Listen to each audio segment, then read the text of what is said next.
Mga kababayan, nagbabalik po tayo. Good news. Ayan, kung tutusin, last year pa itong good news na ito. No?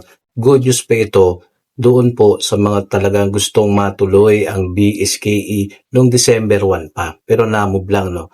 At nagkakaroon naman po ng mga umuugong na balita na itong BSKE 2026 ay baka pa lang naman yun baka or maaaring maurong na naman.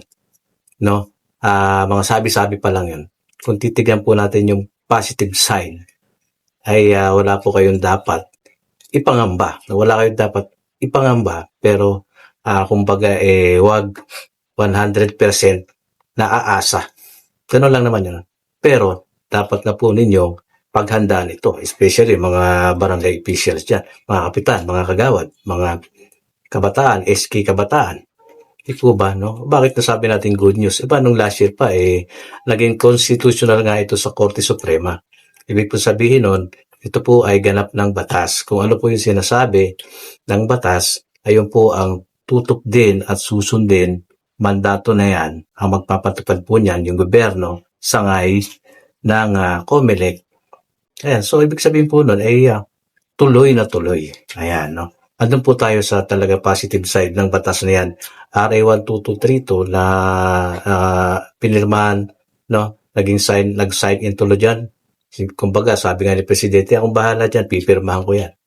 Kasi para ma-move at maging term setting bill, magkaroon ng bagong batas na term setting at maisaayos nga itong mga pag-postpone at matutuldukan yung mga paulit-ulit na postponement at yun na nga ay pinaboran, ayan, kinatigan ng Korte Suprema at sa ngayon ito na po talaga, no, ang umiiral na batas, Republic Act 12232, 12232 at kahit nagkaroon po yan ng mga nagpetisyon, hindi lang si yung election lawyer ni si Atty. Makalintal ay nabasura yung kanilang petisyon at yung iba pang nagpetisyon din na wala rin nangyari.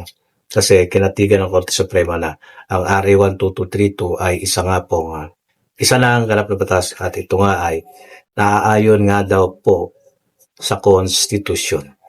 Kaya nga RA na no? Republic Act. Ayan, so wala dapat pangamba. No? Tuloy-tuloy po yan. Matutuloy po yan ngayong taon. At tinitingnan lang natin dito yung baka yung November 2 kung ayaw. Ulitin natin kung ayaw ng November 2, di magiging, kung maimumove lang yan, baka December na. Ang alaman mag-November, ayaw ng November 2, iurong ng araw lang. O, alanganin yun, malamang yan ay i-move na isang buwan na gagawing December. Mas maganda. No, yung November 2 ay gawing December 1 or December 2 kung ano, Lunes ba yan? No? Tinatapat nila ng Lunes, kung ano ang kanilang magiging pagpapasya dyan, no? Aamiendahan po yan sa Congress, sa 20th Congress, kung ayaw ng November 2. Pero wala kayong dapat pangamba, sabi ko nga, ayan ay batas na. Ano ba yung batas? Pag sinabi kasi batas, sinusunod at mandato at gagawin. Kaya po ang COMELEC ay tuloy-tuloy na sa kanilang preparasyon yung pag-imprinta ng mga balota na gagamitin para sa November. Kasi November 2 yung nasa batas November o December. Kahit wala pa man na amyenda, sabihin natin November 2, 2026. Yung nasa RA 12232. Sige, sabihin natin November 2, 2026. Tuloy na tuloy po yan. Bakit ko nga nasabi? Batas Paano ba magagawa natin? Batas na yan. At wala naman pong tayong naririnig masyadong maaga para magsalita na. Baka maaaring may plano ang mga ilang Congress na iurong, pero sa tingin ko yung may nagpaplano niyan mukhang mahihirapan. Sa tingin ko lang mahihirapan. Baka kasi magkakaroon muna ng botohan sa Kamara yan Magbobotohan sila dyan. Kung dapat bang isa ilalim o gumawa na naman ng panibagong batas para maiurong yung November 2 na yan. Mahihirapan. Baka sa botohan pa lang hindi napapasa. So, kung iisipin ko lang yung positive side ng batas na yan, RA 12232, nakalalamang bentahe, no? At dapat sundin nga at matutuloy ang barangay at SK election sa November na. November 2, 2026. Ayan, at kamakailan, siguro last year, nag-content ako tungkol dun sa state of calamity, no? National calamity. Sinabi ko yon, maaaring makahadlang kung alimbawa ang state of calamity ay talagang malaki ang nasasakop na pinsala. Pwede mangyari yun. Pero hindi ko sinabi mangyari. Pwede na mangyari. Diba? Tinitignan lang natin yung mga possibility. Mukhang nakarecover naman ha. So, ibig sabihin, sa ngayon pala siguro mga January, yung mga napinsala nun, no, nakarecover na yan. So, kahit gumagana pa yung state of calamity na yan, baka malip na ng maaga yan eh. Pagdasal lang na hindi na magkakaroon pa ng kalamidad na makakapagpalala pa ng sitwasyon ng mga barangay na tinamaan ng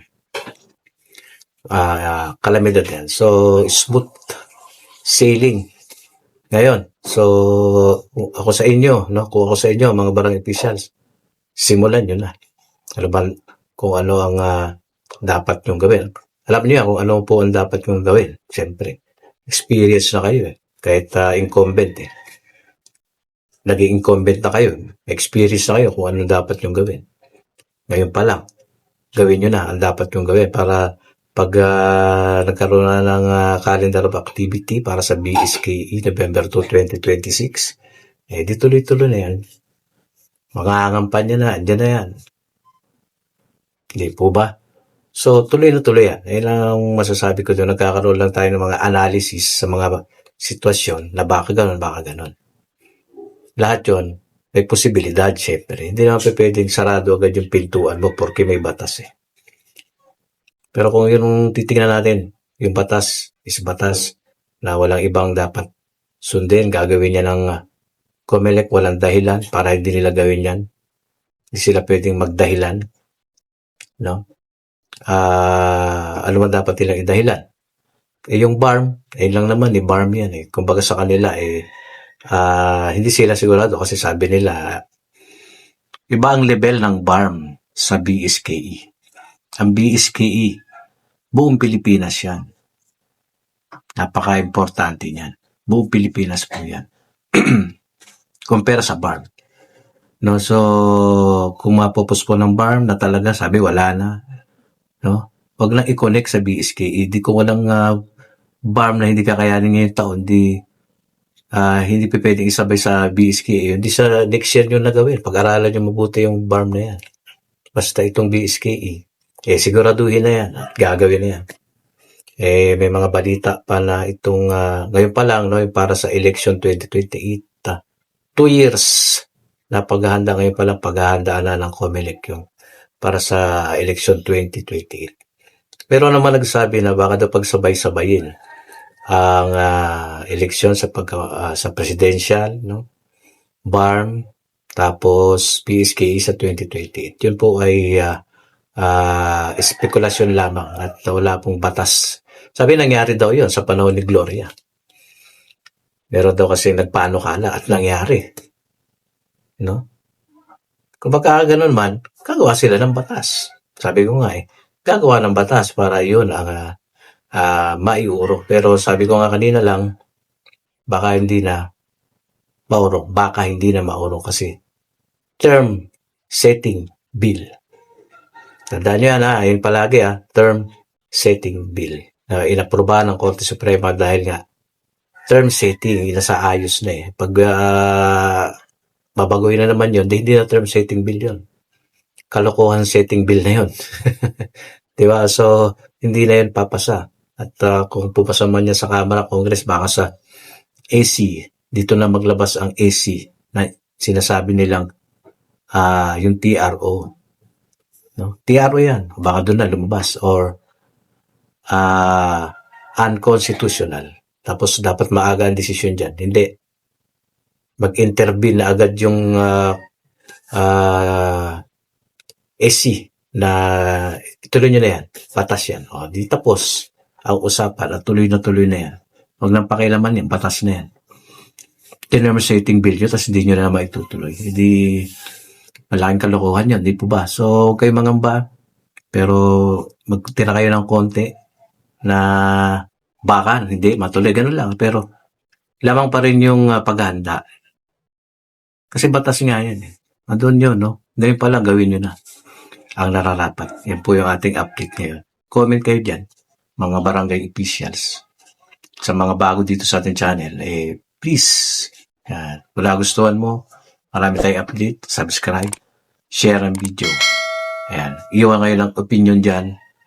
Hanggang sa susunod, God bless you all.